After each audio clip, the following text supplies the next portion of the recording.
додгоҳи ноҳияи исмоили сомонӣ шаҳри душанбе муҳлати боздошти Иззат Амон ҳомии ҳуқуқи муҳоҷирони тоҷик дар Русияро 2 моҳи дигар дароз кард. Иззат Амон ки рӯзи 25 март дар Русия ғайб зад ва баъдан дар Тоҷикистон пайдо шуд, бо гумони қаллобӣ ба миқдори махсусан калон дар ҳабси пешакӣ қарор дорад. наздиконаш ин иттиҳомро беасос медонанд.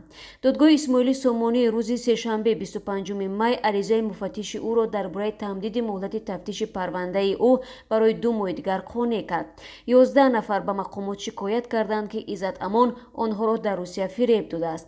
Муҳаммад Юсуф Холов, писари ӯ, дар суҳбат ба Радиои Озодӣ тамдиди муҳлати боздошти падарашро тасдиқ кард.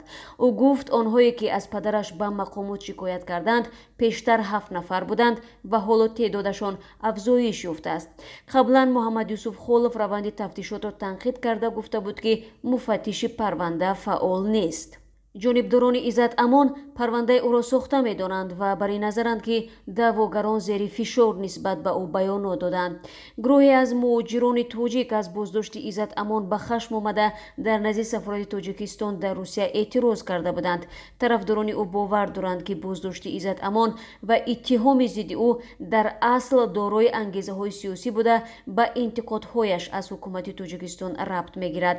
Иззат Амон раҳбари маркази тоҷикон дар Русия буд ва ба муҳоҷирон машварати ҳуқуқӣ медод. ӯ дар шабакаҳои иҷтимоӣ низ фаъол буд ва аз сиёсати ҳукумати Тоҷикистон танқид мекард.